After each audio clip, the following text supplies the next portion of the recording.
Ultra learning is an aggressive, self-motivated approach to upskilling.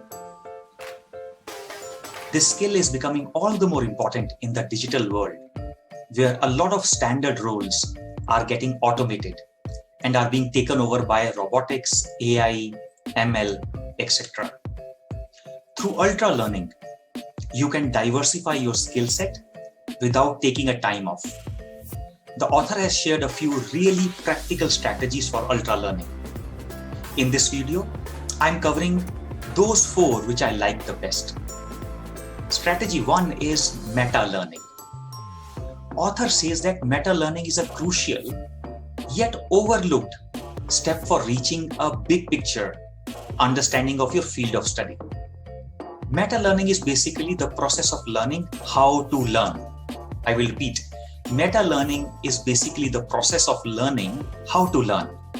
See, it is about putting a structure to the learning process instead of using a random or an ad hoc approach basis whatever material or resources are available.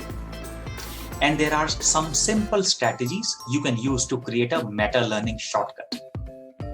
First, break your new subject into 3 categories. First category is concepts. This basically covers what all you need to understand. Second category is facts. This covers what all you need to memorize. Third category is procedures. This covers what all you need to do. For example, if you are planning to learn a new programming language, it will involve a mixture of all these 3 categories: concepts, facts, and procedures. Whereas, if you are working on a tennis serve, it will most likely involve trying to perfect a procedure. So the idea is to focus your energies on the most heavily weighted categories. Once you are clear about this, then the author has suggested establishing how you are going to learn. So what author has suggested is doing some benchmarking, which means researching those people who have acquired a similar skill or the institutions that offer programs in your field of study. Author also says that the time invested in meta learning sets your project for great success. And as a general rule, the author has suggested allocating approximately 10% of the time on meta learning itself. So this was strategy 1. Strategy 2 for ultra learning is managing distractions. The author recommends some simple mental strategies to avoid distractions and refine your focus.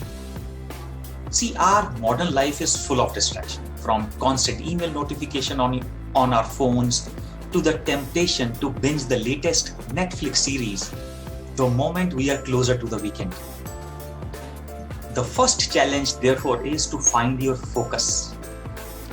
There are some simple strategies you can use to overcome the challenge of finding your focus. You can trick yourself into getting started by setting a timer.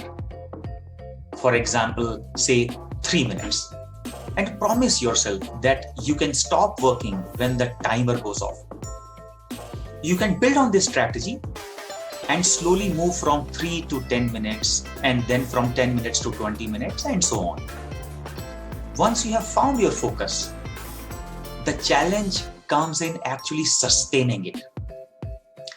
External interruptions can seriously affect your concentration.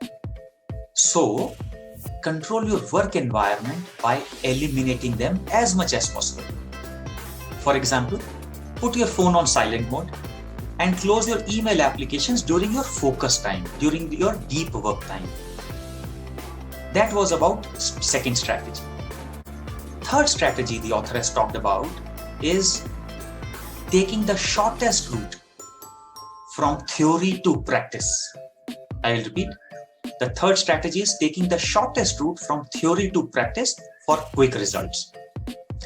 See, imagine learning French all through your school days and then not being able to hold a simple conversation when you take a trip to Paris. It's a common situation and is a typical example of failure to implement.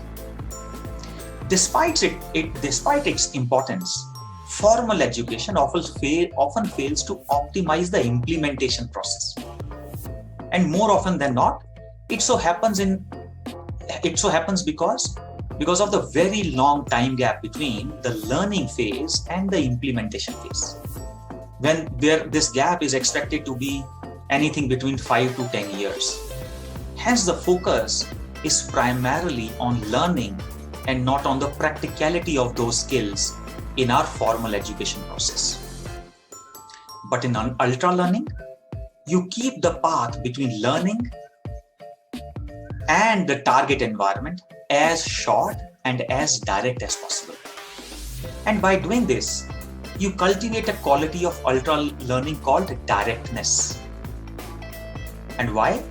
It's because the most direct way to learning something is to do it. The most effective way to learn a language is to speak it.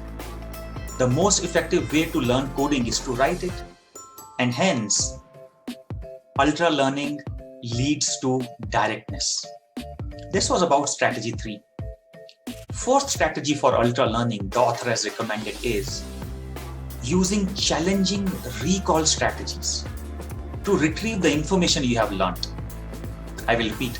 Fourth strategy is using challenging recall strategies to retrieve information you have learned.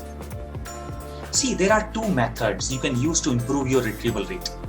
The first is review, which means going back over the material you have just studied. That is revising it again. The second is recall, trying to recall facts and concepts from memory. A recent study has proven that recall is far more effective for long-term learning retention. The study says that struggling to recall something is in the short term is okay, because that will ensure that you remember it in the long term. Experts call this as desirable difficulty. Author has suggested different approaches for recall, like number 1, testing yourself on what you have learned by using flashcards. Number 2, after a study session, sit down with a piece of blank paper. Challenge yourself to write down everything you can remember from what you have learned in as much detail as possible. Number 3 is to avoid making descriptive notes while studying. In fact, convert them to questions. For example, instead of writing, the Battle of Hastings took place in 1066, write, when did the Battle of Hastings took place? Every time you go over your notes, you will be forced to recall what you have learned. In the end, the author has given an actionable advice, which is to pick the brain of an expert. Here the author has suggested that if, for example, you want to learn the basics of coding language, make sure it aligns with your career objectives. Find a professional in that ultra learning field and take his expert view on that. Ask him what concepts are fundamental to the field, what skills are in demand right now, and which resources they recommend working with. See, after all, there is no point in learning C++ if you want to break into an area where everything is getting coded in Python. These were the key takeaways from this fantastic book, Ultra Learning. I hope you enjoyed this book summary. Do share your thoughts in the comment section below. Thank you and have a fantastic life.